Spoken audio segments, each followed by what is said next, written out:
Guys, welcome na sa ato ang pinasahi nga channel. Kini ato nga channel do na kitay mga motivational story o gitawag nato sa Bisaya og sambingay. And parables, another term is parable. Okay? So ang parable o sambingay ginahimugso ni siya para mas mapasabot nato ang point nato ngadto sa mga tao. So kini atong sambingay karon guys, pinasahi ni kay sambingay kini about sa tentasyon ug ang resulta sa dihang magpadala kita sa tentasyon. And kani atong mga sambingay is all about Christian nga pagkinabuhi. Kristohanon nga pagkinabuhi. So naa kitay mga sambingay daghan guys sa Kristohanon nga pagkinabuhi. By topic atong mga sambingay pakipili lang, paki-scroll up lang after ning makita ning mao nga video. Okay? So para mas masabtan nato ang sambingay, inani ang senaryo. Usa kini ka storya guys sa hunter sa wolf o kaning gitawag og the wolf hunter. Mangangayam sa lubo.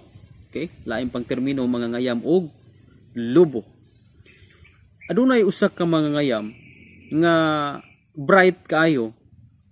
Ug tungod sa iyang ka bright, bisan ang lubo lisod gyud na siyang ayamon. Kay bright pud ang lubo. Okay? Kung bright ang mangangayam, bright man pud ang lubo. So, gihimo sa mangangayam, dili man niya madala og pusil kay abtik man kayo ang lubo. Dili po niya madala og pana kay kusog kayo mo ulpot mudalagan ang lubo. So, walay gamit ang iyang pusil, ang iyang pana, walay gamit. So, iyang gihimo para makuha niya ang lubo, inani ang gihimo. Gabutang siya dito sa may ice blocking, mga ice ba nga nakakaging na mga ice. Gibutangan na digugsukan niya dito o gamay nga pos o kanang kuan bitaw sa kahoy, kanang punuan sa kahoy. Giugsukan niya dito unya katong punuan sa kahoy, iya katong gipatuluan og dugo sa sheep o kaning karnero. Gahiyaw siyang karnero. And then iya katong mga dugo iyang gibutang dito sa may kahoy nga giugsok niya. So katong kahoy nga giugsok niya iyang gipalibutan guys og mga blade. Subot pasabot kada corner sa maong kahoy, palibot sa maong kahoy puno og blade. Blade gagamay ra nga imaw ba. So gipatuluan niya dugo karon niadto na ang lubo kay mao mong gini ang kinaham sa lubo ang dugo man gyud. So muto gitilaan niya gikas babaw abot sa ubos kay gatulo man ang dugo. Nya ang hunter dito ra gatan-aw sa layo. Nya ang lobo kay dili niya mapangit ang kahoy man ang kuanan sa dugo, gipaagasan kahoy man. So ang gihimo gitila-tilaan niya ang katong kahoy. Wala kabalo ang lobo nga aduna day blade nga gibutang sa hunter ang maong kahoy. Okay, dili lang makita tungod sa dugo. Pero tila lang yung tila ang lubo dito. Wa siya kabalo nga ang iya dayng dila sa tuma niyang tinila, ang iya dayng dila maoy nahiwa. Wala kabalo ang lubo tungod kay para sa mga lubo lami gyud kayo nila ning dugo. So moto na enjoy na tila ang lubo sa kahoy nga naidugo nga aduna day mga blade, enjoy na sag tinila. Wa siya kabalo nga gatong bag-ong dugo nga presko kayong nangaagas gikan na day sa iyang dila. Okay? So moto bali na gyud ang nilala, bali na gyud tinila kay lagi presko na mga dugo ang iyang nasuyop. Pero wa siya kabalo nga gikan na day sa iyang dila tong mga dugo Hangtod nga niabot sa punto nga natabas-tabas gyud ang dila sa lubo. Okay? Natabas-tabas na gyud ang dila sa lubo. Hangtod nga nakafeel na ang lubo nga murag hapdos na, dibiya na siya sa maong gitilaan niya. Karon guys, pagbiya niya, didto na siya sa unahan. Bali namang dugo ang ihang dila, no? Sige man siya og suyop ang lubo sa ihang dugo nga kaugalingon. So gabantay ra gyud ang mga ngayam. And naabtan og usa ka adlaw, wala pa gyud nakuha sa hunter ang maong lubo. Okay? So gipaabot gyud sa hunter nga katong mao nga lubo mamatay gyud to siya. Sa lakton nga pagasulti ang lubo niabot sa point nga dili na siya kakaon. Kaya unsa man niya pagkaon guys nga nangata naman yang dila tungod sa mga pagkahiwa niini sa mga blade. So dili na siya kakaon. So ang gihimo galubog na laman siya. Dili naman wala man siya kaon kay nahubag naman yang dila hangtod nga luya naman siya. Luya na siya, dili na siya kamoy. Og moto nakuha siya sa mga ngayam. Guys, di nilang to kutob sa atong sambingay. Dako kayo ta og lesson nga makuha nini. Ini atong sambingay nagisugod kita sa Kristohanon nga tentasyon og consequence. Okay? Sumala sa ato ang nadungog nga sambingay. Di ba? So ang gihimo sa usa ka hunter di man niya makuha ang maong lobo pinaagi og pana o target sa bala. So ayang gihimo is gipauna niya ang katong gipatuluan niya og dugo ug gibutangan niya og blade, di ba? So kung imong tanawon bright kayo ang hunter para makuha gyud niya. Sa katapusan nakuha gyud niya.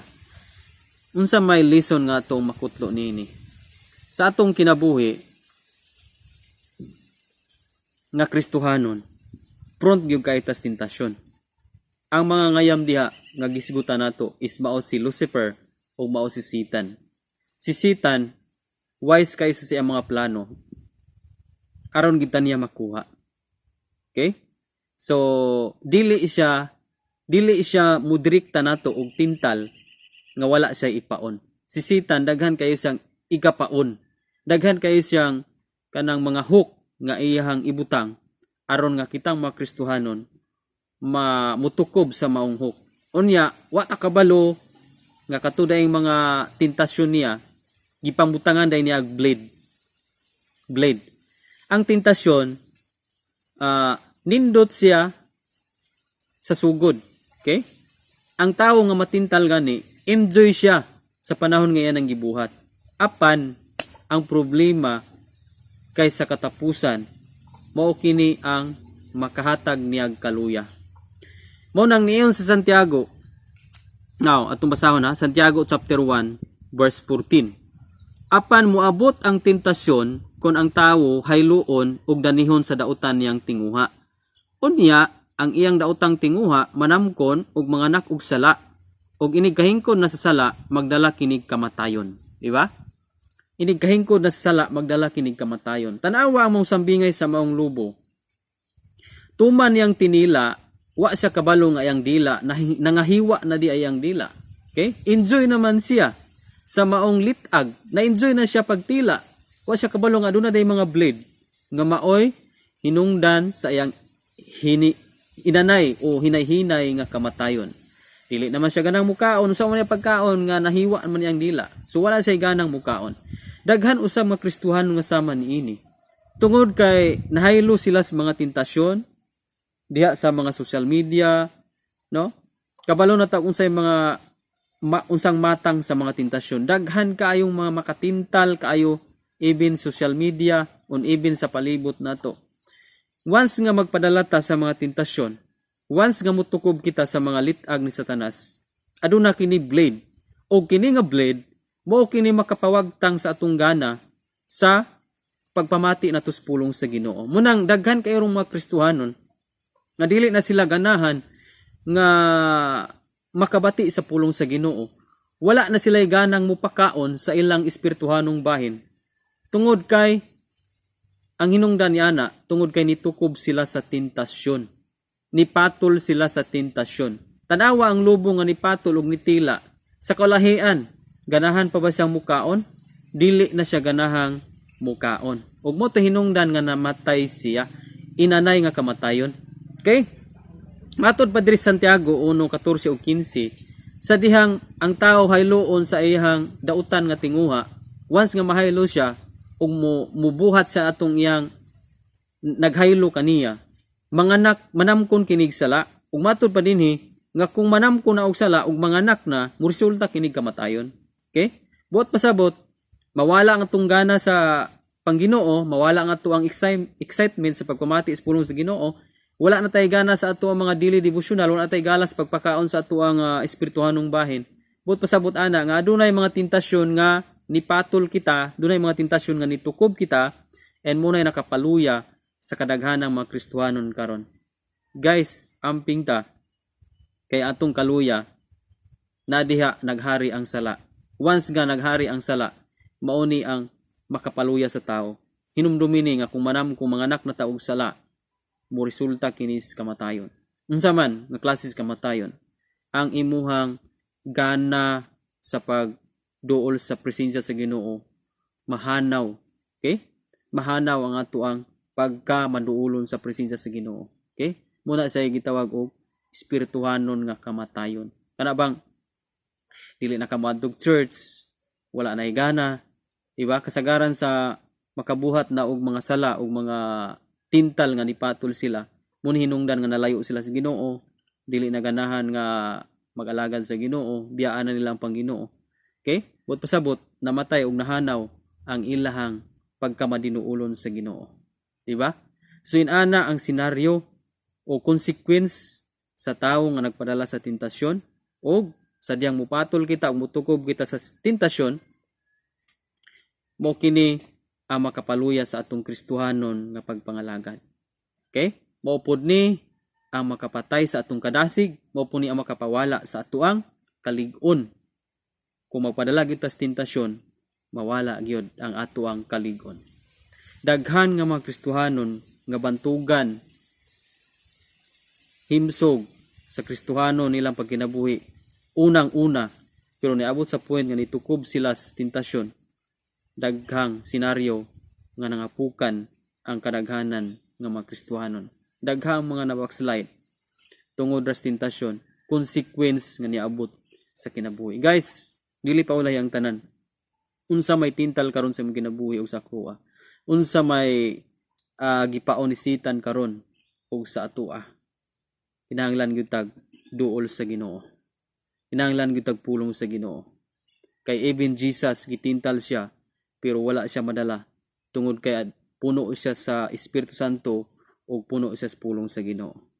Guys, di nila takutob sa atong sambingay. Kung na-bless ka, paki-comment lang sa ato ang comment section. And be sure guys nga nakasubscribe ka sa ato ang channel aron nga updated ka sa daghan pa natong mga sambingay. Actually daghan na kita mga sambingay sa ubos. Paki-scroll up lang, pili lang sa atong mga sambingay. Guys, glory to God, di nilang takutob. Kita-kita na buta sa next na po natong mga sambingay. God bless.